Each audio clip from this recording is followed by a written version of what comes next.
President's plan to reform health care are found in a 1,000-page bill Congress could vote on before the end of this year. It's a complicated issue with lots of spin coming from Democrats and Republicans. Well, tonight, I break down some of its key components. Here's what you need to know about Obama's proposal.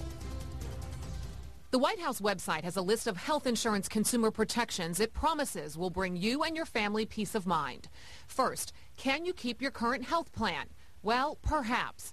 Private companies are always free to choose different health plans for their employees, and that's not something that Obama's plan would change. It's true you would not be forced to give up a private plan and go with a public one, though. The question is whether those private plans would be in place if the government entered the marketplace in a bigger way. Number two, will the health care plan increase the deficit or your taxes? Mr. Obama said no, but his press secretary quickly pointed out that promise does not apply to proposed spending of about $245 billion over the next decade to increase fees for doctors serving Medicare patients. Under the plan, you will also pay higher income, Social Security, and Medicare taxes to help pay for those who can't afford to buy into the program. Also on the chopping block, deductions for sizable out-of-pocket medical expenses and tax-free flexible spending accounts you may have with your employer. Number three, will the government make decisions about my health care? Well, yes, to some degree. In House legislation, a commission appointed by the government would determine what is and isn't covered by insurance plans offered in a new purchasing pool.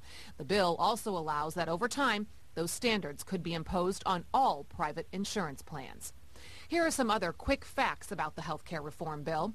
Complementary and alternative medicine will be encouraged as a low-cost substitute for standard care. Your medical records will be put on a smart card that you can take with you wherever you go. You will be covered even if you have a pre-existing condition. The new plan would urge employers to offer health insurance that meets certain government specs or face penalties.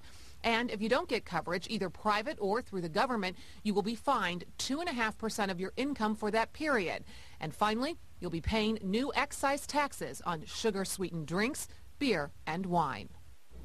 A poll just out today shows Americans are split on Obama's health care plan, and only 1 in 3 believe the reform bill would help them and their families.